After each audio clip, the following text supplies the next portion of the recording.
think your analysis was very straight line. History doesn't run in a straight line.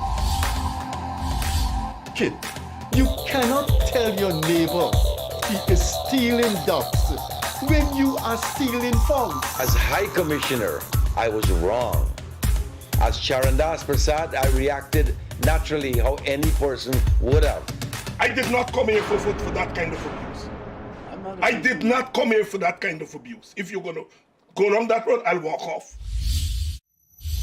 But it's all okay once they're talking. If they were talking, I could not have been here today. You got ADHD I or got something. nothing. Calm down. I think I've done enough in terms of taking our team out of trouble from losing. Come on, Lou Taylor. That's good. I'm reading the script now, and the first person that comes to my mind to play a detective, Yes, but the an Chinese critic. erratic Mikhail detective, Rodriguez. is Mikhail Rodriguez. Why an African slap an Indian? Why a man and slap a woman? No, Gildarie, you deal with that. You deal with that. We must encourage platforms like this because it brings together different people and allows for discussions to take place in our country on a multiplicity of fundamental issues. Gildarie, you apologizing for something you think I did is wrong. I don't want you to do that, and you should not have done that.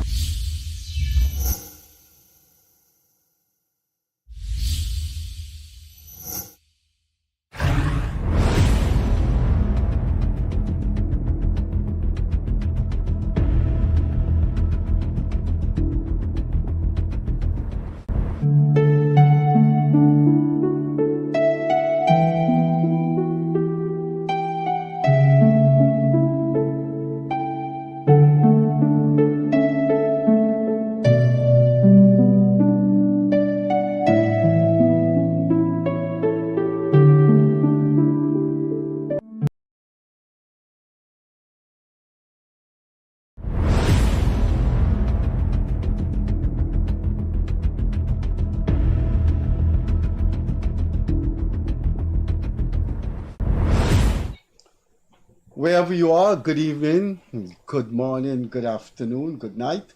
This is a live program. We're entering our 18th month now. It's the Gildarie Freddie Kissoon Show. And as you would see, our opening video clip, clips from the funeral of Lieutenant Colonel Mike Charles, one of Guyana's senior army officers, and perhaps before he died, the most experienced captain, not only army pilot, but pilot in Guyana. Thanks for being with us this evening. We seem to be confined to talking about Venezuela, the dialogue in St. Vincent, and the loss of the army of 5 top officers. And the reason for that is because of the nature of our guest this evening. Leonard Gildarie, my co-host will get a heart attack because there have been dozens of guests on this program the past 18 months, and he would say, "Oh God, you teach another guest?" Well, I taught the guest this evening. Oh my God, you did that? And he was, in fact, for that particular academic year, in that first year philosophy class, I can distinctly remember he was the favorite in that class. I think everybody liked him, everybody joked with him, and I don't think the students there knew that he would go on to become the head of the Guyana Defense Force. He will correct me, but I think he's the first head of the army that came from the Coast Guard. I may be wrong, but I think most of the heads came from the infantry, but he will tell me more of that. So he went on to become a lawyer. Then he has just received a PhD in international relations from UWI. Our guest this evening is Admiral retired Gary Best, former head of the Defense Force, and he sits as a member of the General Council of the Opposition People's National Congress. Gary, thanks for being here.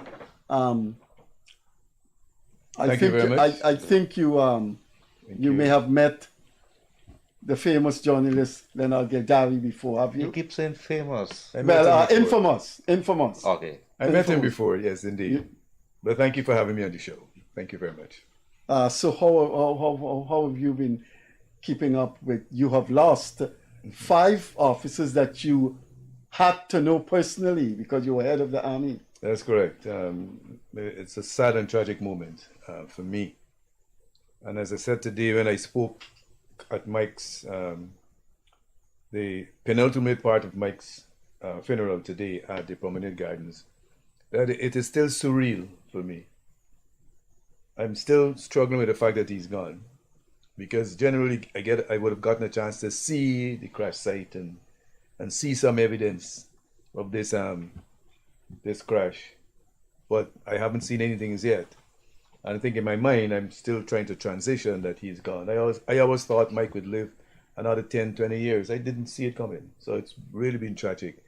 Gary Beaton I know personally, Brigadier Beaton, and in the GDF. I mean, these are officers par excellence. We had an engineer problem. The camp I ground used to flood often, and as engineer I called him in and he solved it. And then he agreed to go to the Coast Guard as an engineer to head the Coast Guard, to bring a sense of technical expertise to the Coast Guard. Michael Shehud, I know him personally too. He's the Gongo type officer. Again, these guys are all professional officers. Colonel Welcome, I taught him at UG recently, and he was also a Special Forces officer. And interestingly, Colonel Welcome was the search and rescue officer when Captain Nandan unfortunately had an accident years ago.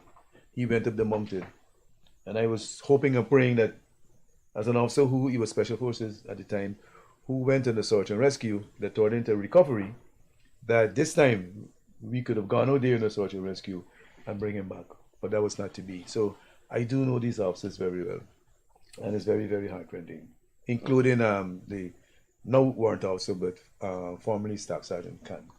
Surreal might probably be a word to describe. Last night I was in Timeri by Captain Mike's house, and that's how I would always remember him, Captain Mike, because for me, if you're gonna talk about these gentlemen, why especially Captain Mike has been dominating the news, because a lot of people are not talking about the story of the impact, not outside here, but in the bush. And I use it in the bush, in the hinterlands, many far-flung communities. This guy could literally walk into the kitchen of every one of those villages, each one of those community, and he'd drink coffee there. He'd go in, he could probably eat some of the roti or cassava bread, and he would do that. And these people know everything about him. They know the history. So I'm going to come to the funeral in a moment. I remember I was at St. Cuthbert's Mission, I think it was last year. It was the village day. Mm-hmm. And President Irfanali brought President Irfanali down, and it was a spectacular thing with the blue helicopter. But what was fantastic is that he took about 20 kids, one set after another set, up in the air. And for me, thinking back now, is that those kids will never ever forget Captain Mike because of that one thing. So he's touched so many lives. Last night when I was at his house in Timeri at Hyde Park, I could not believe, I wasn't paying attention to all the dignitaries, and I think you were there too, yes, sir. All the dignitaries that were there, but there were also many people from all walks of life at probably the biggest wake I've ever seen. Today's funeral would have been a testimony, high evidence that this guy was not just a pilot. He was not just somebody, a legend. He was somebody who really taught so many thousands of people the lives of Guyanese. And if there's anybody who could have been afforded a funeral which is almost be equated to a head of state funeral, that was one that took place there today. People went everything from his house to the church, the Promenade Garden, they were there, and it really reflected. But lost in that story there is the lives of the other four men that died. I went till up in Blackbush Bowl. I said this last week, and I was talking to somebody on Friday, and the guy says, "Look, this guy that died, Beaton, I remember him. He built a bridge in here. This bridge is lasting. This is a hell of a bridge." So these guys they have left a legacy, and I don't think the story is going to end here. And obviously there are going to be a lot of questions. The time for the questions are going to come. I think we have to pay tribute, we have to pay reverence, and we have to recognize the contribution of these men, because the most important thing for me is that at a time when Guyana wanted people to rally around each other, these guys, unfortunately, as it is, they managed to do that. This country is rallied in ways that I've never seen it, and I think that is what has resonated so deeply with me. So, Freddie, back to you, because we have our business to do as well. Thanks, Admiral. How long were you head of the Guyana's military? As Chief of Staff, 6 years. 6 years. You would have traversed, by nature of your work, those territories, those terrain. People, for a layman like me, who've never seen it, only in picture. I heard it's intimidating terrain. Indeed, yes. Are you talking about the area where the crash occurred? Oh yes, it's intimidating. Today I heard a term I never heard before. This was a pilot speaking. His name is Charles, who was not related to Mike. He spoke at the Promenade Gardens. He said they call that canopy.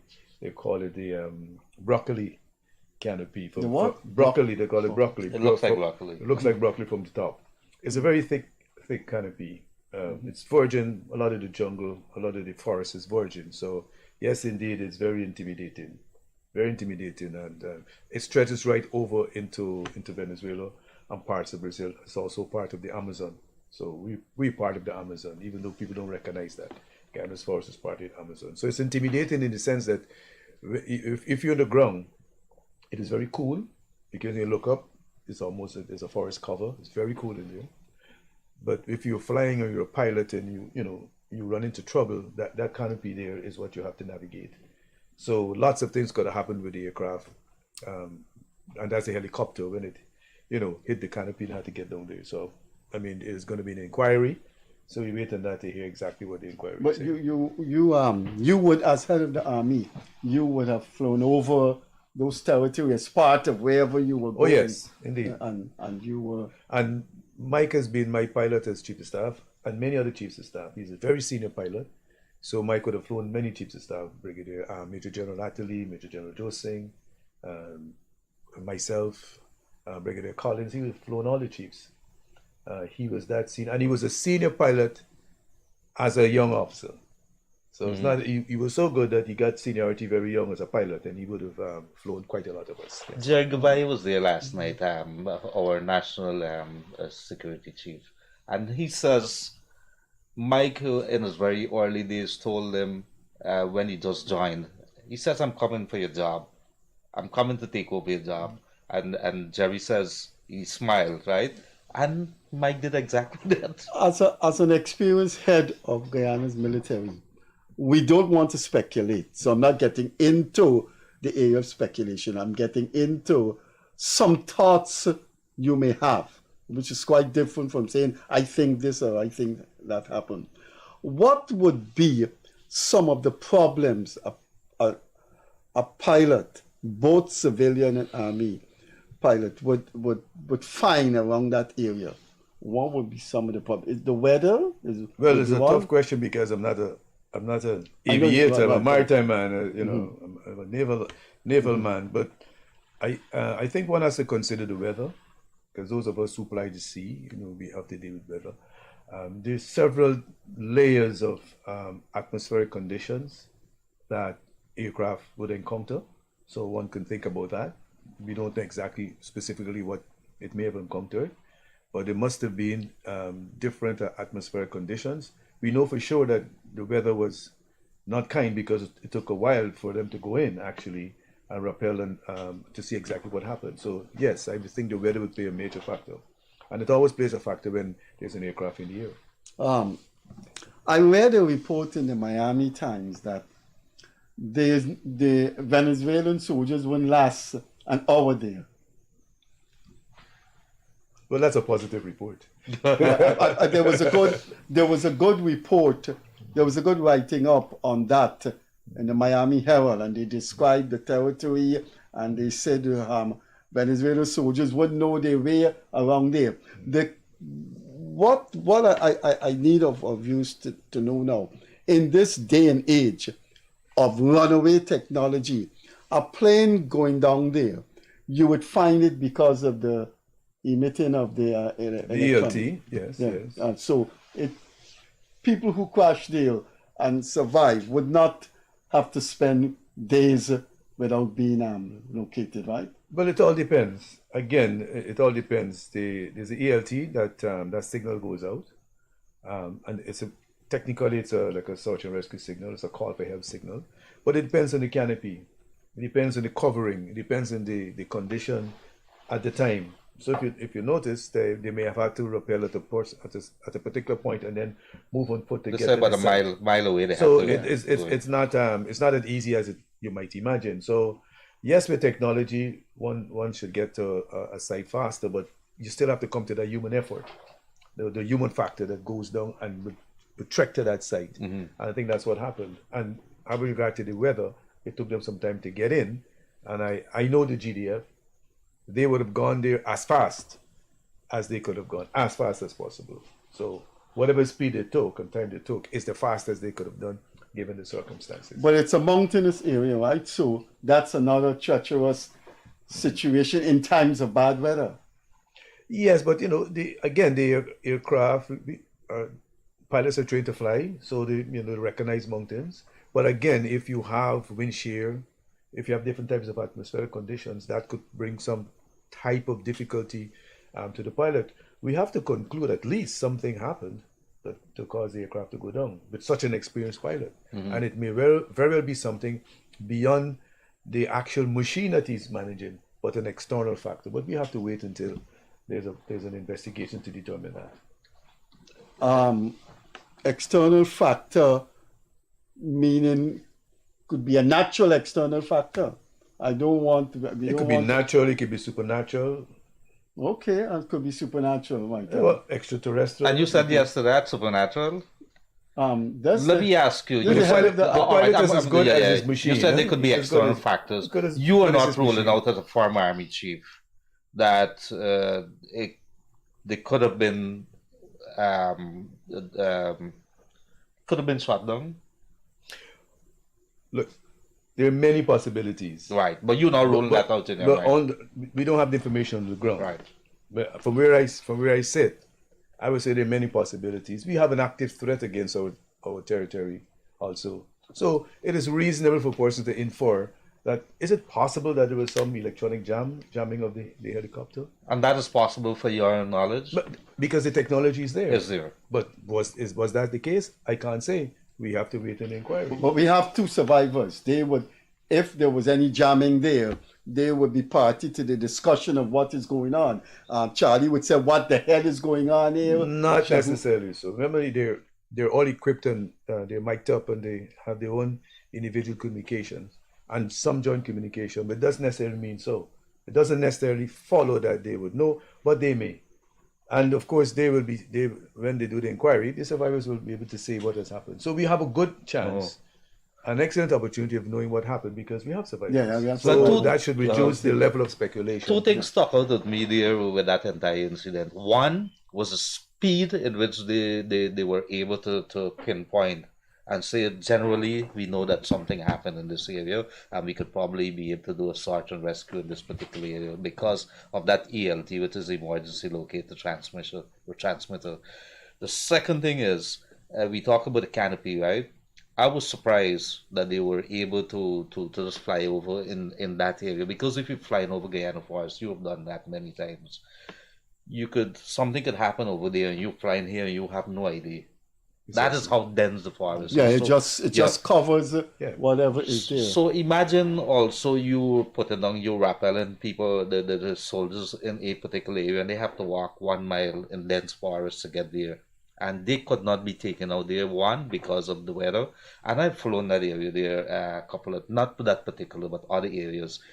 In a blink of an eye, Freddie, the rain started falling, and you could take 2 seconds and out of there. Sun is shining. That's how quickly things happen there. And that happens in the bush all the time. The head of the army said 60 persons were involved in retrieving. Those were 60 GDF personnel, right? I'm not sure if Oh, there 60 would be GDF. doctors and nurses there. Yes, but he yes. probably included that. Doctors Probably and nurses. included that, but such an operation would take quite a lot of people. And keep in mind that they would have had to find an opening in the canopy to rappel, rappel down an opening and then trek to the site. So you have to take into consideration that too, and you have to look for that opening in the canopy, rappel, and then go to the site. It included, we were also told 10 aircrafts, including, I think they used one from a company called Omni, which I think has a Well, that's presence here. Exxon actually. I think the helicopter One of the type Exxon, is called an Omni helicopter type, but it's Exxon. It's one of the Exxon helicopter. The army in your era would have had exercises in the jungle. Oh yes, we trained to fight in the jungle. Most of our terrain is jungle. That intimidating part of Guyana, they would have gone there. Oh yes, yes. Our troops are trained to fight in the jungle. All right, let's talk about. We'll come back to that. Let's talk about Venezuela. Your thoughts as former head of the army. What do you think is Maduro up to from a man who headed the army? This is not an international relation expert, an academic talking, or a politician. This is a man who headed Guyana's army. What is this guy? It'll be interesting. The question is interesting, but the question is not as straightforward as you asked it, because Maduro is a head of state, and his actions have to be looked at contextually. So one cannot say it's not an international relations and only exclusively specifically defense, because if you look at all of Maduro's actions, they're political, and of course underpinning that political is a defense component.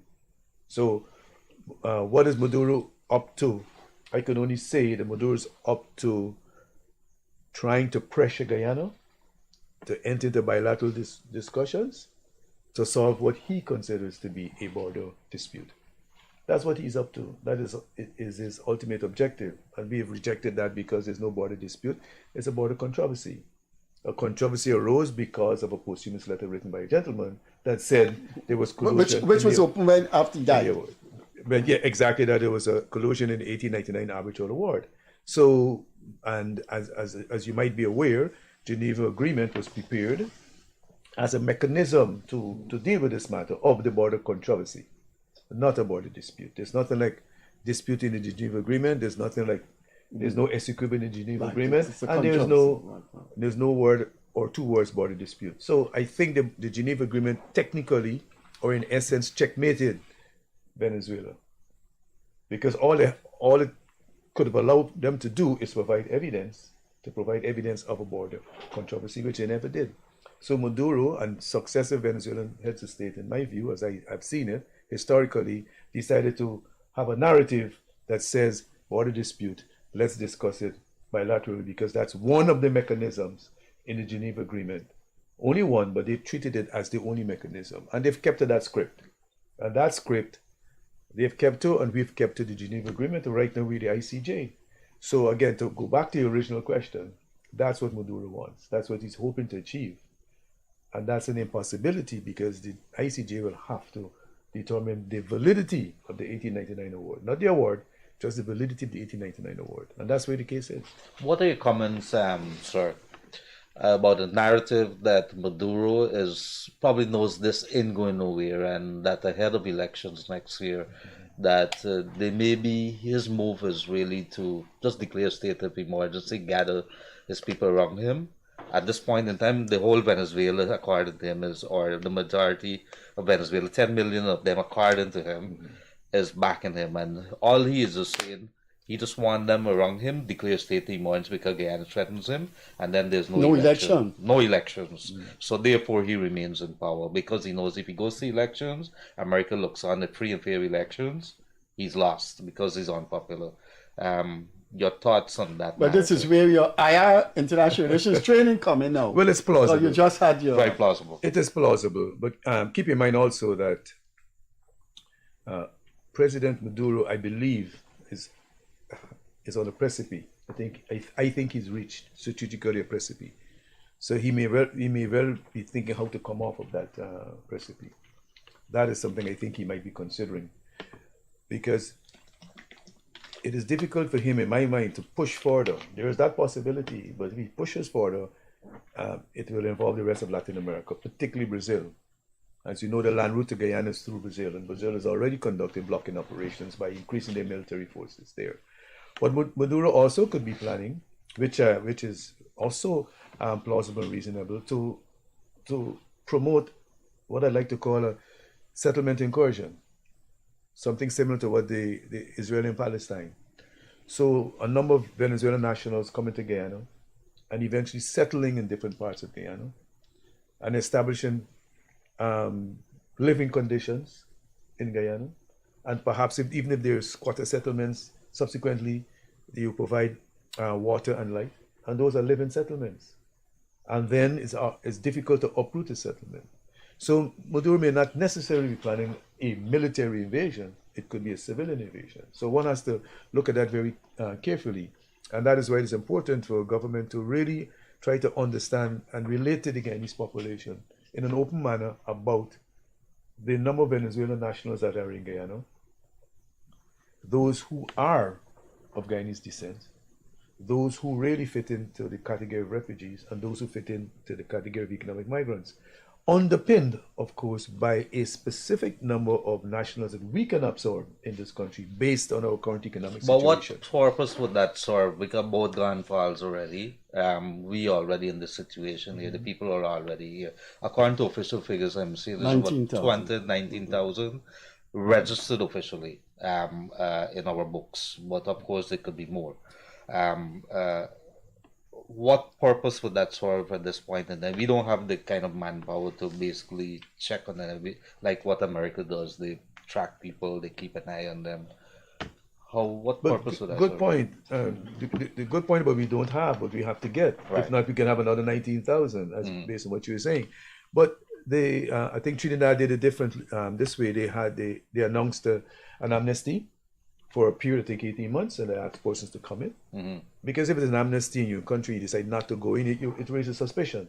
And then they dealt with it in that manner. So we could announce an amnesty and have the Venezuelan nationals come in to determine exactly who they are and which category they fall in. Because we're hearing they're all Guyanese sometimes. And there are people who know they're Venezuelans and not Guyanese. And Guyanese Venezuelans will have some link to Guyanese by name, through their father or mother. There are ways of dealing with it. But may I say the government should not do it by itself. So it's not under suspicion that it's dealing with records that there are a lot of accusations out there. So I think if there's an open book where the opposition is involved, I think it lends to additional credibility when they're dealing with this matter of Venezuelan nationals in Guyana. I'm a bit uneasy with the way you shaped it. There is an input into your emanation there that tends to conspiracy, that this is what Maduro wants, this is what he's planning. And therefore, inbuilt into that is a deliberate purpose of sending Venezuelans over here. And so you could have what you term settlement claim. But one should not lose sight of the fact that it's a country in terrible problems. Some of the reports in that place is terrible. But then the UN coordinator for refugees in Guyana said that we have only received about 1.8% of the refugees that are the people that are leaving Venezuela for a better life. So when you think of the low percentage of Venezuelans that have come here in comparison to what in Trinidad and the rest of South America, it doesn't lend itself to a mass flooding of Venezuelans to Guyana. We have received just a tiny amount. But to your point, the first one. I don't want this to the be. First one, I said. I don't want us to turn our back on people who are fleeing for. No. The first point I said we must not discount the possibility of a settlement incursion because we deal with a country that has claimed Essequibo for over 60 years. So we should not discount that possibility. And in order to come to a position where that possibility is a nullity or almost a nullity, we must be aware of who they are and in what categories they fall. That's the point I made. So I'm not saying that is what is being deliberately done, but I'm saying you can remove suspicions or bring it to a nullity. The second point, you're right. Most of the refugees from Venezuela have not come into Guyana. You're absolutely correct. Brazil and other countries have had much more than we've had. But remember, it's a percentage you're dealing with. The percentage has a number, and that is a number we need to know whether we can absorb that number. If the number we have is what we can absorb, then we say that's enough. We cannot take any more. Then we'll have to close the border with Venezuela and say we cannot have any more Venezuelans coming in. Because there's nothing in international law that compels a nation to be overrun by migrants. You can't do that. We have health facilities, we have road system, road infrastructure. So we have to look at what we can absorb, and that number becomes critical for planning. And that's the point I'm making. Thank you very much for that. Let's shift our attention a little now. There is a major forum in St. Vincent and the Grenadines tomorrow. I understand, I read that meeting between Maduro and our President Ali is going to be held at the airport there. I'm not sure what's the significance of that. I presume maybe because they feel it's a safe place. Advanced teams from Venezuela have gone there, so a team from Guyana. The Barbadian Prime Minister is going. Barbadian Prime Minister Rowley is going, and that is significant. Oh, Trinidad Prime Minister going? I read somewhere that Rowley is going there too. So that is significant, and I want to throw into the mix so that I've seen some opposition and government people hitting at each other for not issuing strong enough statements against the Venezuela. I think it's one of them, Trinidad, we know Kamala and Rowley were at it. Yes. And I saw in one of the other islands too, that the statement that the government put out was kind of watered down, and the opposition was calling them to do that. And in the Barbados opposition too. And in the Barbados. So I want to put to you, a lot of people, first of all, criticized President Ali for deciding to take the decision to turn up at a meeting which is being brokered by the Brazilian president and Rav Gonzalez. People suspect Rav Gonzalez. President Ali's come out and said we don't exist in a vacuum and that I'm going there. But clearly on the agenda, and he has issued several statements on this, we're not going to be discussing our border. We're not going to be discussing any 1899. Was it a good idea for Irfan Ali and Guyana to be turning up at that meeting with Maduro? Well, again, context. It's a good question. Again, context. Context. And now you're no context here. Let me say that, in my view, when I heard about the meeting between President Ali and President Maduro to discuss the border dispute, then it was very troubling. Why would we discuss a border dispute? Because there's no border dispute. And I mentioned the Geneva Agreement does not speak of a border dispute, it speaks of a border controversy. So when I looked at the letter that was written by Prime Minister Gonzalez, he talks about discussing matter consequent to the border dispute.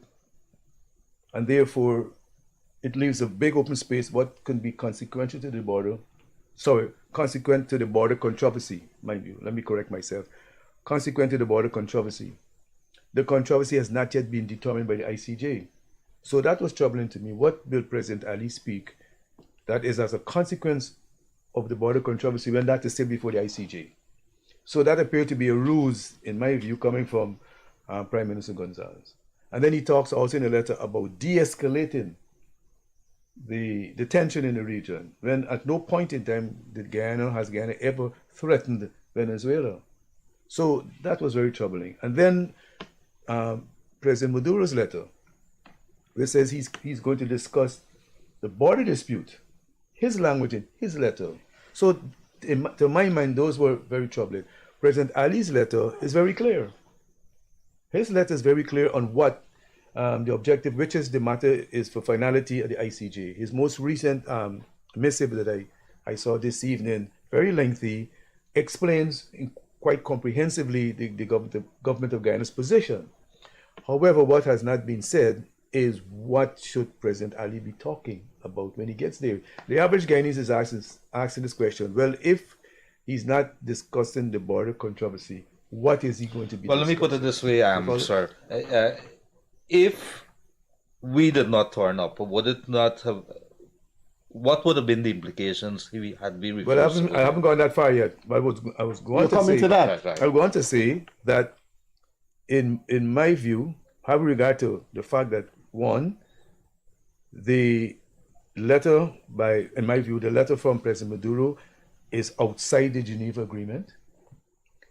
The letter from President Gonzalez, in my view, is outside the Geneva Agreement, because remember, they're talking about things that are not in the Geneva Agreement. The letter from President Ali is within the confines of the Geneva Agreement to the extent that it matters at the ICJ. So the meeting that's being held right now to me is a regional meeting for intercooperation, and not a meeting under the Geneva Agreement. And that's where we are. And to that extent, at that meeting, even with the presence of President Maduro and other ministers, the only thing I see President Ali can actually discuss really is for President Maduro to walk back on all his actions to threaten Essequibo. That is what I think that President Ali can discuss. Walk back those actions so we can return to a zone of peace, because Guyana is not threatening Venezuela. I don't see us discussing anything else. I don't see Guyana discussing any joint development of Essequibo, because Essequibo is under threat.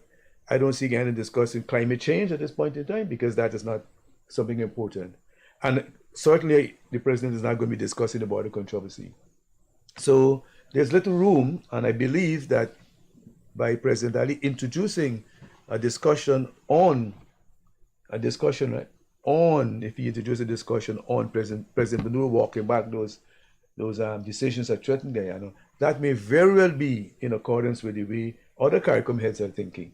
So maybe there's something happening there that we're not sure about, but that could be it. Well, yeah, sorry. Yeah, I just wanted to close this point by saying that it became a bit unsettling for some persons, and myself, that President Lula opted out, and I think he's sending his advisor Celso Marin instead. Because when Lula was in the matrix, there was a lot of confidence, and then we heard that Lula is no longer going to be there, but Celso Marin, I think a special advisor, he used to be, I think, foreign minister, he will be there. So at this stage, I'm not sure who is the interlocutor. I'm not sure who's coordinated. If it's still Ralph, that's a little bit uneasy for me at this moment. Well, I think your point should be taken. Well, first of all, in relation to Gildarie thing about lots of people, I know that word comes out quite often in people's mouth, lots of people.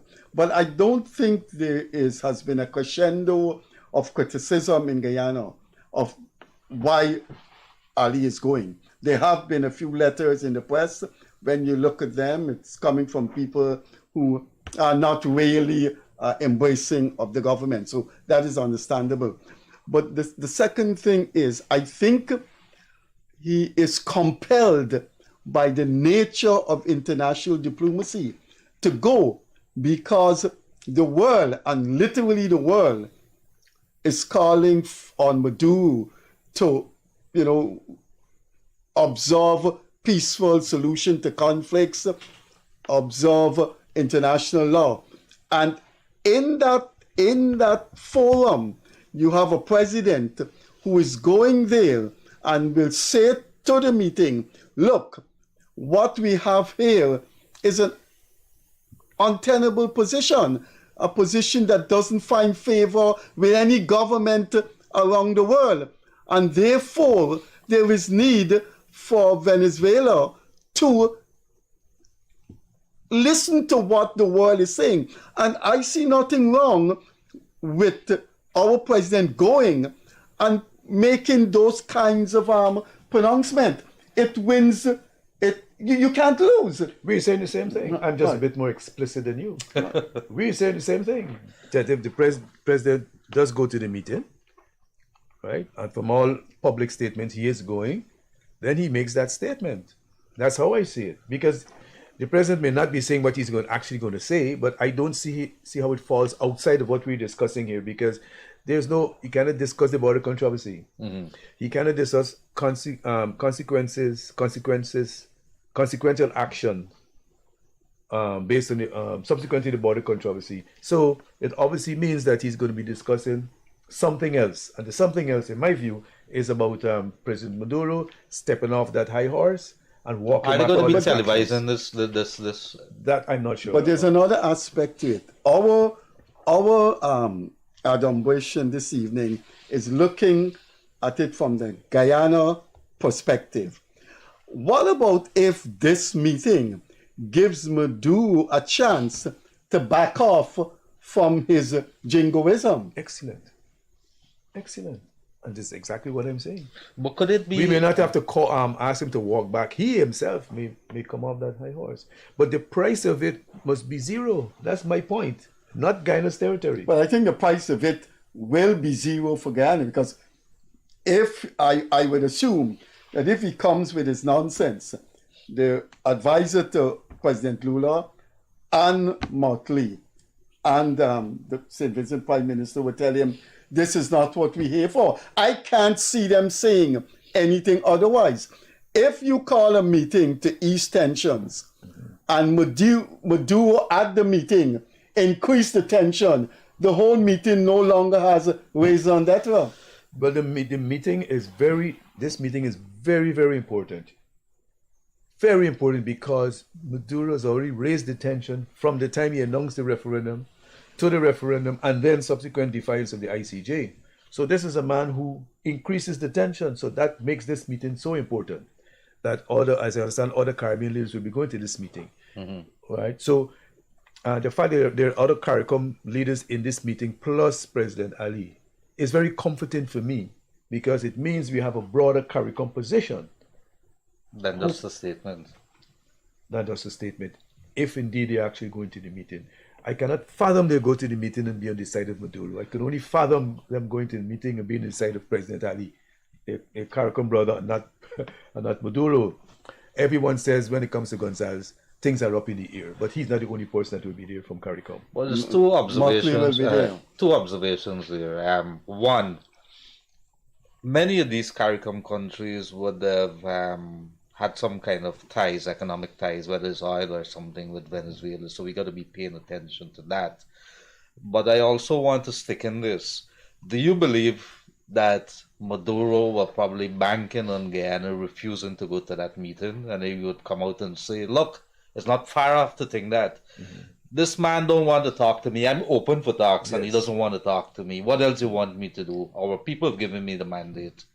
So do you believe that could be a scenario that Maduro in his mind could have probably been thinking about? I think so, yeah. I think it's reasonable and practical. It brings back into sharp focus the decision of President Ali to go to the meeting.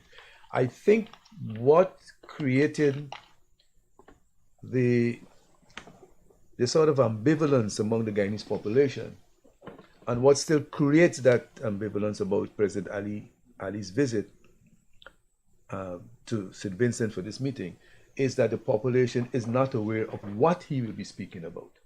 I think that's what created it. And up to now, the general population doesn't know what he will be speaking about. What we do know is what he will not be speaking about, and that is the border controversy. So that, I think, that created the ambivalence of people. But the statement that he has out doesn't explain it may have explained it quite a lot, but not as specific as that. And the average person would not be reading that also. Mm. So we come to the Guyanese public. So I think that's where that little ambivalence was. But is. I'm wondering if in the Maduro and his jingoism, hasn't played on us in that we're not treating Gonzalez and Motley with the true intentions that we should. I think it is inconceivable that in a closely knit, CARICOM is the second most successful integration movement. It's been tried in Africa, it's been tried in South America. Even though there may have been ongoing relations with St. Vincent and Venezuela, oil and trade, to think that Venezuela and Motley would, for the sake of that relation, would be silent or be evasive on Venezuela invading the largest territory in CARICOM, which in a couple of years' time will be the richest country in CARICOM. I'm wondering if we're not being a little bit harsh on them. Well, I think it's connected also to many other things in the Guyanese public, and this is a very divisive issue. On one side, there are a set of persons who do not trust Gonzalez and Prime Minister Motley, and on the other side of this political coin in Guyana, there are persons who feel Gonzalez and Prime Minister Motley intervened into Guyana at the time when it was necessary. So you have that division in the country, and that's how we are divided on that issue. So I don't have... But as a journalist, I could ask you to... I will go first and tell you what I think. I don't know if you want to answer. I would go with a second perspective. I think they say, no, we can't allow a CARICOM sister nation to behave like this. We know Maduro. We've been trading with him. Let us talk to Maduro and, diplomatically put some sense into it. Which of the two perspectives you favor? I give my own. Well, I think it's a universal perspective you brought there, Freddie. It's hard to say no to that, because with our CARICOM brothers sitting together, as I said earlier, I do not envisage them being on any other side but the CARICOM side, but the President Ali side. Because even though President Ali is not the chairman of CARICOM, in this particular contest, everyone is looking to him as a significant leader in CARICOM, because he has got the nation Ghana expects and awaits a positive return from him. Of course, a positive return, but without anything being negative, so to speak. And also, he is conscious of the fact that he cannot do anything that would jeopardize our case. And may I also remind that our border, our territory cannot be changed unless there's a national referendum, Article 2.1 of our Constitution. No president or prime minister or minister or ambassador can alter or do anything to alter the territory of Guyana. It is enshrined in the Constitution at its deepest level, the referendum level. So with that in mind, and this is coming since from the 1966 Constitution, we've had this territory deeply entrenched in our Constitution. I think the framers of the Constitution then recognized this exponential threat by Venezuela over Guyana, that they decide to put it deeply into the Constitution. That is a defense mechanism we have. That is a defense asset that we put in there many, many decades ago. I don't want you to leave this program without a question that must be put to you, because I'm watching at the time. That must be put. Must. I don't know when we're going to get another head of the military here. Yes. What are the needs of our army? Should we have an expanding air wing, an expanding with our largeness, our sea and fishermen being robbed all the time? Would you like to see, and I'm using the word vast, yes, a vast expansion of the resources of the army, as someone who headed it for 6 years? Well, again, it's context, Freddie, and I'll tell you why. Because yes, as a military man, as a chief of staff, you want to have, I don't want to use the word vast, you want to have adequate assets. I think it's a question of how we manage it, and what is our defense philosophy. Our defense philosophy has always been defense diplomacy as that first line of defense through our foreign service, special envoys moving across the globe, making the case for Guyana continuously, not part-time, continuously. That's our first line defense. Second is total national defense.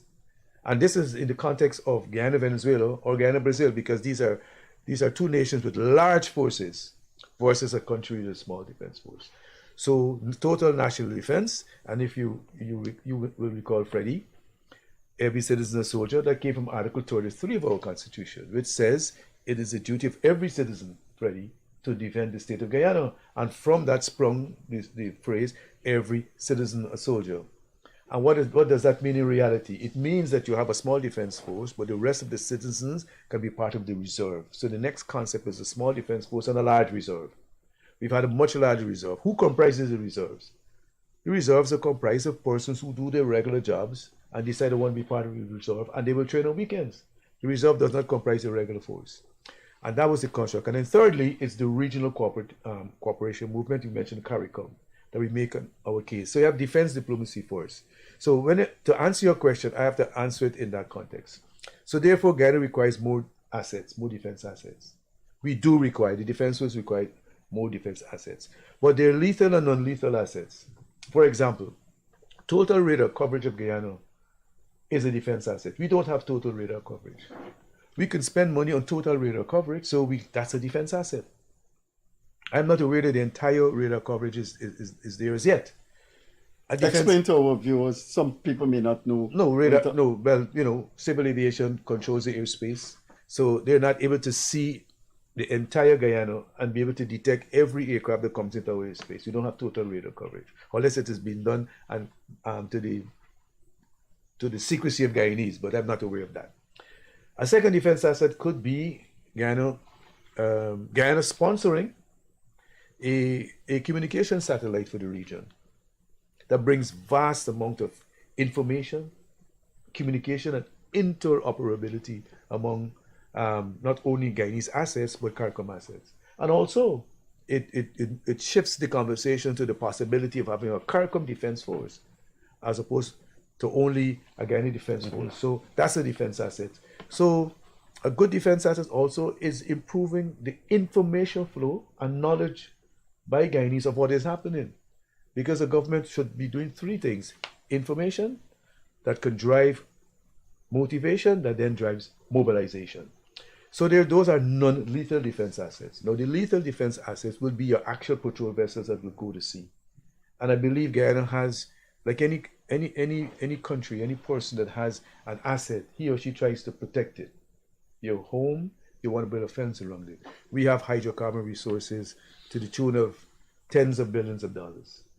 And we need to use a famous journalist term, ring fence it. Mm-hmm. We need to ensure that we defend it properly.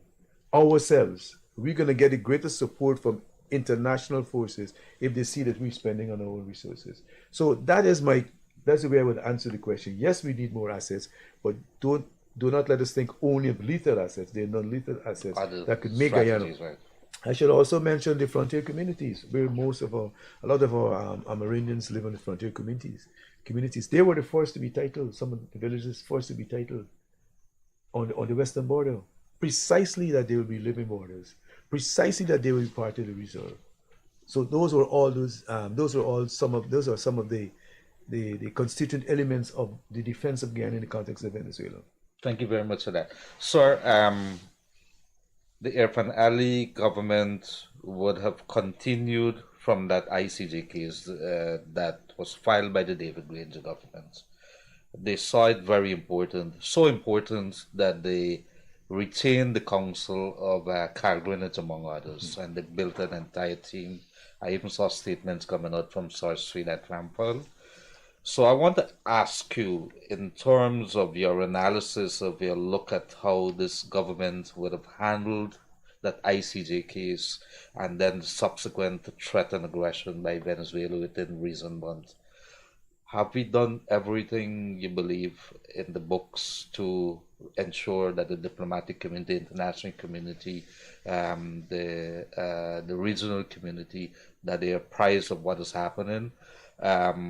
If not, where are the areas that you believe could have been improved on, and what role is your party or the opposition playing to ensure that this is happening?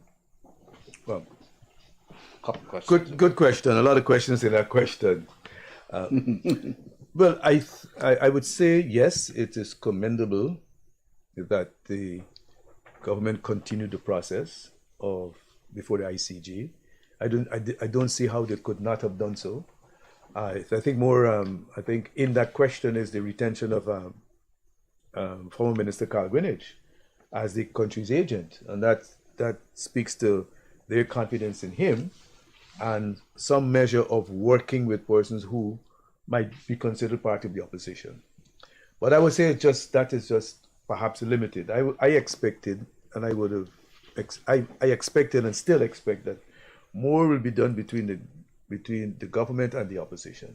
The opposition, as I understand the Constitution, is part of government and part of governance. It is not a one-sided issue.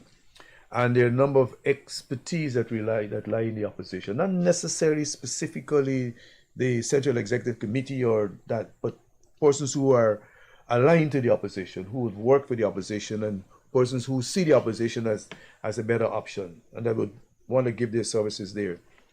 I think, and I believe that the unified approach ended after the parliamentary debate, after the motion was passed, quite rightly so, and strongly so, because President Ali can refer to that motion, that mandate from Parliament, it can discuss it.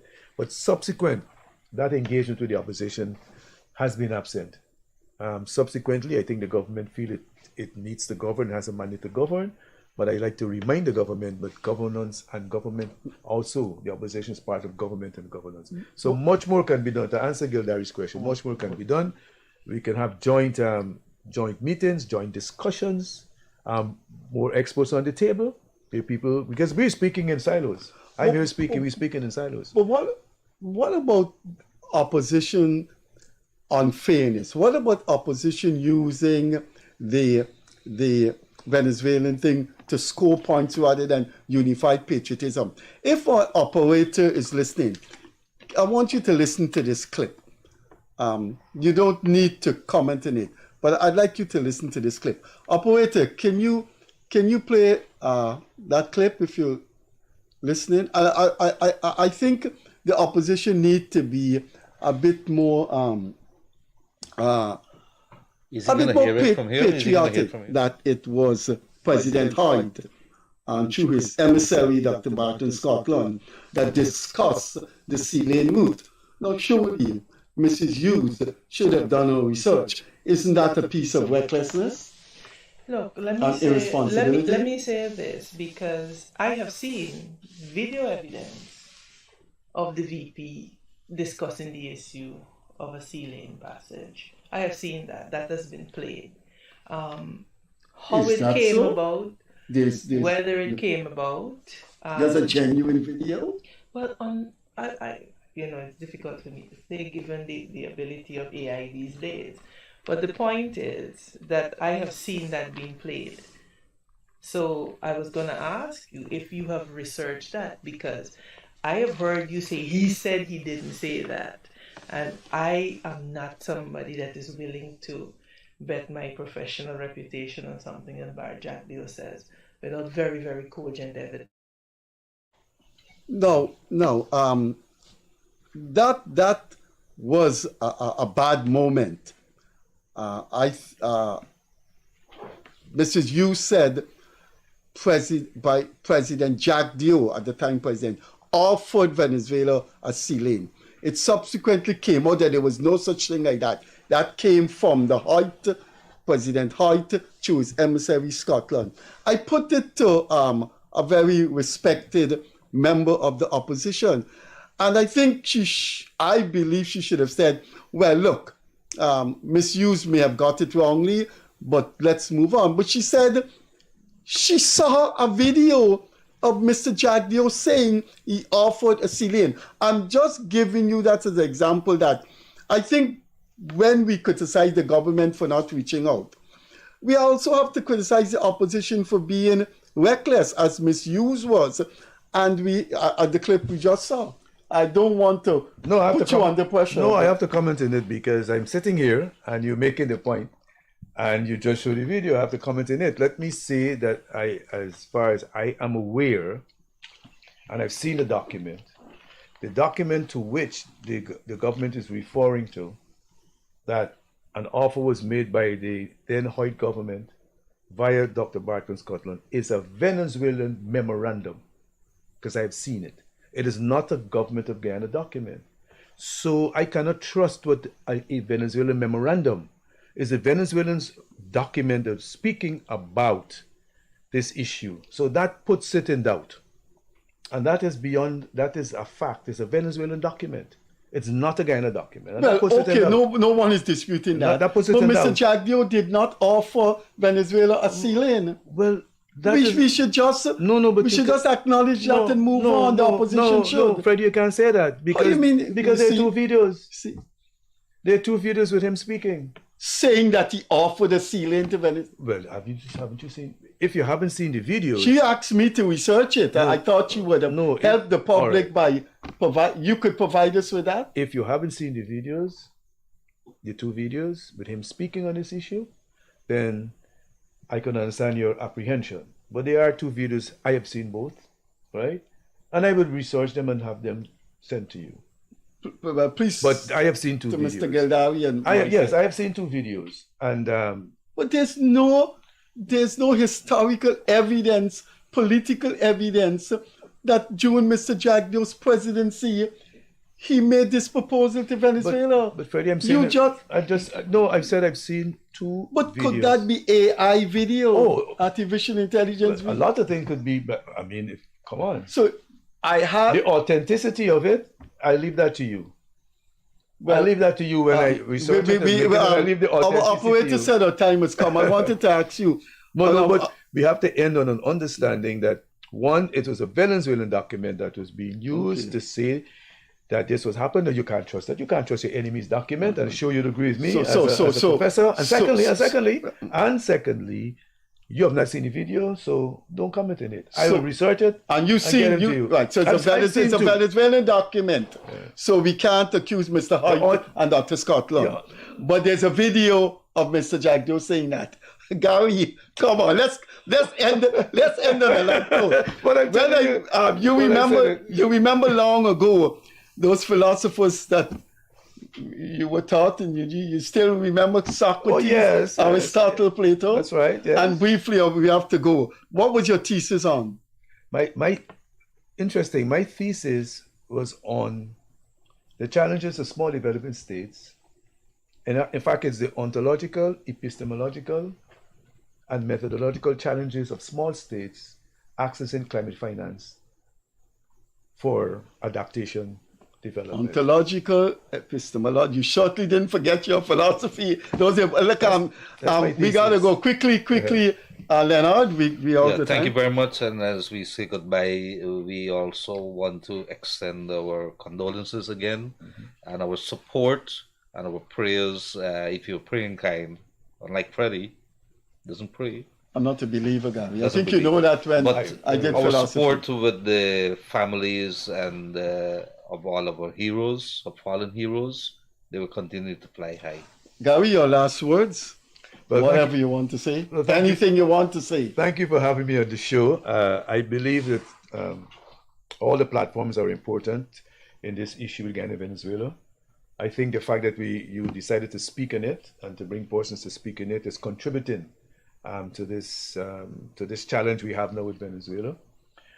Guyana looks forward. I look forward as a Guyanese for this matter to come to an amicable ending in this particular phase. But I wish to say that